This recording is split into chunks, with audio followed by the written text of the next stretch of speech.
வணக்கம். இன்றைய தலைப்புல இன்னைக்கு நாம் பார்க்க போற கேட்டீங்கன்னா, லக்னாதிபதி திக்பலத்தோடு இருந்தா என்ன செய்யுது? நீசமடைஞ்சா என்ன செய்யுது போகுது? அப்படிங்கிற விஷயத்தை தான் இன்னைக்கு நாம பார்க்க போறோம். இதுல உங்களுக்கு முதல்ல லக்னாதிபதி திக்பலத்தோடு இருக்கிறது ரொம்ப சிறப்பு, ரொம்ப நல்லதுங்கிற ஒரு கருத்து முறை எப்பவுமே இருந்துட்டு இருக்குது. அது உண்மைதான். லக்னாதிபதி திக்பலத்தோடு இருக்கிறது ரொம்ப நல்லதா. லக்னாதிபதி திக்பலம் அடைஞ்சு லக்கணத்தையும் சுபர்கள் பார்த்து லக்னாதிபதியும் சுபர்கள் பார்க்கும்போது அவங்கள அபாரமான முன்னேற்றம் வளர்ச்சி அடைவார்கள். இதுல 5, 9 கிரகங்கள் 2ல் 1 ஏதாவது வலுவா இருந்தாலும் போதுமானது. அவர்கள் ஓரளவுக்கு வாழ்க்கையில் நல்லாவே முன்னேறுவாங்க, நல்லாவே இருப்பாங்க. சில கெடுதல்கள், அதாவது சில கஷ்ட நஷ்டங்கள் வந்தாலும் அதை சுலபத்துல சமாளித்து வெற்றிகரமா மீண்டு வருவாங்க. பட் அதே சமயத்துல லக்னாதிபதி திக்பலம் அடைஞ்ச ஒரு நிலையில லக்கணத்தையும் லக்னாதிபதியும் ஒரு பாவ கிரகம் பார்க்குது. லக்கணத்து கூடவும் பாவர்கள் தொடர்பு கொள்ளுது, லக்னாதிபதி கூடவும் பாவர்கள் தொடர்பு கொள்ளுது அப்படின்னு சொன்னோம்னா, உங்களுக்கு அந்த மாதிரியான ஜாதகர்கள் என்னதான் லக்னாதிபதி திக்பலத்தில் இருந்தாலுமே கூட, வலுவா இருந்தாலுமே கூட, அவங்ககிட்ட சில தீய குணங்கள் இருக்கும். அவங்க கிட்ட சில கடுமையான ஆரோக்கியத்தன்மை குறைவு இருக்கும். அவங்களுக்கும் 5, 9 அதிபதிகள் வலுவடையும் போது அவர்களும் முன்னேறுவார்கள். ஆனால் அதுல சில குறுக்கு வழிகள் இருக்கும். அது குடும்பத்துக்கோ தன்னை சுற்றி இருக்கக்கூடிய சமுதாயத்துக்கோ உதவாத தேவையற்ற சில பிரச்சனைகளை அவங்க செய்வாங்க. சில விஷயங்கள்ல அவங்க நடந்துக்கிற விதம் பலருடைய வெறுப்புக்கு ஆளாவாங்க. ஆனாலும் கூட திக்பலத்தோட இருக்கக்கூடிய லக்னாதிபதியின் வலுவின் காரணமாகவும் அவர்கள் நல்லாவே முன்னேறுவாங்க. பட் ஒன் திங், திக்பலத்தோட லக்னாதிபதி இருக்கும்போது லக்னாதிபதிக்கு சுபர்களின் பார்வை மிக முக்கியம். இதுவே பாவர்களுடைய தீய கிரகங்களான பாவர்கள் பார்த்தா கண்டிப்பா அவங்க கிட்ட ஏதாவது சில தவறான குணாதிசயங்கள், குறுக்கு வழியில் முன்னேறக்கூடிய சிந்தனைகள் இருக்கும். அப்படி இருக்கிறவங்க அந்த 5, 9 தொடர்புகள் நல்லா இருக்கும்போது அவர்கள் அந்த குறுக்கு வழியிலேயே கூட முன்னேறுவாங்க. எது எப்படி இருந்தாலும் தீய கிரகங்கள் பார்க்கப்பட்ட நிலையில் ஒரு லக்னாதிபதி திக்பலம் இருக்கிறது அவ்வளவு சிறப்பில்லை. அவங்களுடைய தனிப்பட்ட வாழ்க்கையில சில முன்னேற்றங்கள் அவர்கள் அடைவாங்க, அவ்வளவுதான். இப்போ லக்னாதிபதி நீசம் அடைகிறார் அப்படின்னு ஒரு கான்செப்ட் இருக்குது. இந்த லக்னாதிபதி நீசம் அடைஞ்ச பெரும்பாலான நபர்கள், பெரும்பாலான மனிதர்கள், ஜாதகர்கள் சில வாழ்க்கையில் சில தவறான முடிவுகளை எடுப்பாங்க. சில தப்பான முடிவுகளை தான் அவங்க எடுப்பாங்க.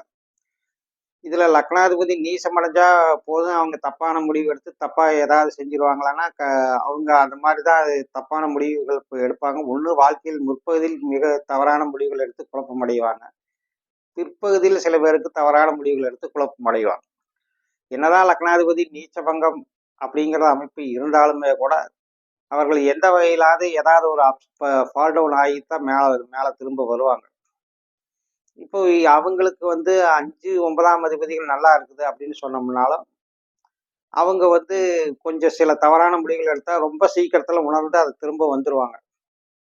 5, 9 அதிபதிகள் வலுவா இருக்கும்போது லக்னாதிபதி நீச்சமடைஞ்ச நிலையில் இருக்கும்போது முறைப்படியான நீச்சபங்கம் லக்னாதிபதி அடையலினும் கூட 5, 9 தொடர்புகளின் காரணமாக, ஏதோ ஒரு அதிர்ஷ்டத்தின் காரணமாக, தெய்வ அனுகிரகத்தின் காரணமாக அவங்க ரொம்ப சீக்கிரத்துல உணர்ந்து தவறுகளை உணர்ந்து திரும்ப அதை மீண்டு வருவாங்க. சில நேரங்கள் தவறுகளை உணர்ந்து அவங்க மீண்டு வரலைன்னா கூட மீண்டும் ஒரு தப்பு நடக்காத அளவுக்கு ஓரளவுக்காக தன்னுடைய வாழ்க்கையை எடுத்துட்டு போவாங்க. ஏதோ சில குருட்டு அதிர்ஷ்டம் அவங்கள வாழ்க்கையை நல்ல விதமா எடுத்துட்டு போறதுக்கு காரணமா இருக்கும். இதுல 5ஆம் அதிபதி, அதாவது லக்னாதிபதி நீசம் அடைஞ்சு 5, 9 பாதிக்கப்பட்ட நிலைமையில், அல்லது 5, 9ல 6ஆம் அதிபதி, 8ஆம் அதிபதி, 12ஆம் அதிபதி ஆகிய கிரகங்கள் இருந்து அந்த திசை நடக்கும்போது கட்டாயம் இவர்கள் ஏதோ ஒரு தவறான முடிவுகள் எடுத்து அவதிப்படுவார்கள். உதாரணமா ஒரு தனுசு லக்கணம், 2ல குரு சுக்கிரன் இருக்குது. குரு நீசம் அடைஞ்சிருக்கிறாரு. சுக்கிரன் 6ஆம் அதிபதியா போய் சேர்ந்திருக்கிறாரு. அவங்களுக்கு சந்திரன் 9ஆம் இடத்துல இருக்குது. அந்த சந்திர திசை நடக்கும்போது அவர்கள் மிகப்பெரிய தவறான முடிவுகள் எடுத்து குழப்பம் அடைகிறாங்க. ஏன் இந்த காரியத்தை செஞ்சோம், ஏன் இப்படி நடந்துச்சு நமக்கு அப்படிங்கிற மனத அளவுக்கு விரக்தி, குழப்பமான சூழ்நிலை, இவர்களை இந்த மாதிரியான குழப்பமான சூழ்நிலை, சச்சரவுகள், வில்லங்க விவகாரம் இதெல்லாம் அவங்களுக்கு ஏற்படும்.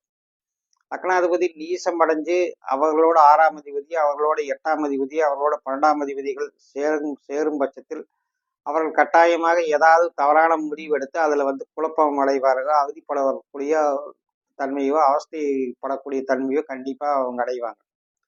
ஆகையினால் லக்னாதிபதி நீசம் அடைஞ்சவங்க எப்பவுமே லக்னாதிபதி வலுவா இருக்கக்கூடிய நல்ல பேச்சு திறமையும் சாதுரியம் மிகுந்த வேற ஒருத்தருடைய ஆலோசனையின் பேரில் பல வாழ்க்கையில் சில முக்கியமான முடிவுகளை எடுப்பது ரொம்ப நல்லதா இருக்கும்.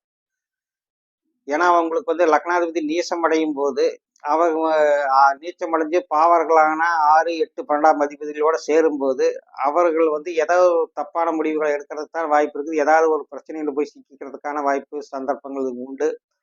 அதனால லக்னாதிபதி நீச்சம் அடைகிறவங்களும் கொஞ்சம் எச்சரிக்கையாகவும் ஜாக்கிரதையாகவும் இருக்கிறது நல்லது. சூழ்நிலை எல்லாத்துக்கும் பேராசை இருக்குது. பேராசை பெருநஷ்டங்கிற கதையா தான் அவங்களுடைய நீசம் அடைஞ்சவங்களோட நிலைமை இருக்கும். முறைப்படியான நீசபங்கம் அடைஞ்சு 5, 9ஆம் அதிபதிகள் நல்ல வலுவடையும் போது கண்டிப்பா அவங்க நல்ல ஹிஸ்டாரிக்கல் டெவலப்மெண்ட் மிகப்பெரிய முன்னேற்றத்தை அவங்க கண்டிப்பா அடைவாங்க.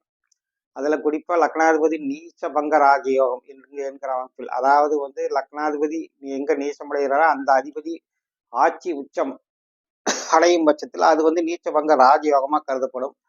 அந்த மாதிரி நீச்சபங்க ராஜயோகம் அப்படிங்கிறது இருக்கும்போது கண்டிப்பா அவர்கள் வாழ்க்கையில் பெரிய அளவுக்கு உயரத்துக்கு போவாங்க. ஆனாலும் கூட ஒரு ஃபால் டவுன் சந்திச்சு தான் அவங்க மேல போவாங்க. ஆகினால லக்னாதிபதி திக்பலம் அடைஞ்சிருந்தா மட்டுமே ஒருத்தர் முன்னேறுவாங்கிறதோ அல்லது நீச்சம் அடைஞ்சு போயிட்டா அவங்க அவ்வளவுதான் அப்படிங்கிற தன்மையோ இல்லை. லக்னாதிபதி நீச்சம் அடைஞ்சிருந்தாலுமே கூட அவளுக்கு 5, 9 தொடர்புகள், லக்னாதிபதி நீச்சபங்க ராஜயோகம் அடைகிறது, இது எல்லாமே ரொம்ப சிறப்பா இருக்கும். இதன் காரணமா அவங்க வாழ்க்கையில் முன்னேறுவாங்க. லக்கணத்தை லக்னாதிபதிய ஒரு சுபர்கள் பார்ப்பது ரொம்ப ரொம்ப நல்லது. லக்கணத்தையும் சுபரை பார்த்து லக்னாதிபதியும் சுபரை பார்த்து இருக்கிறது ரொம்ப ரொம்ப சிறப்பா இருக்கும். இந்த இந்த மாதிரியான லக்னத்தினுடைய நட்சத்திர அதிபதிகளும் ஒரு முக்கியமான ரோல் வகிக்கும். லக்ன நட்சத்திர அதிபதிகள் வலுவா இருக்கிற, அதாவது லக்னம் எந்த புள்ளியில் நிற்குதோ அந்த நட்சத்திர அதிபதியும் வலுவாக இருந்து சுபர்களோட தொடர்பு இருந்தால் அவங்களும் நல்ல வாழ்க்கையில் நல்ல முன்னேற்றம் அடைவார்கள். பொதுவாக லக்னம் +5, 9 அதிபதிகள் நல்ல வலுவோடு வளமோடு இருந்தால் அவங்க நல்ல முன்னேற்றம் அடைவார்கள். மிகவும் நன்றி.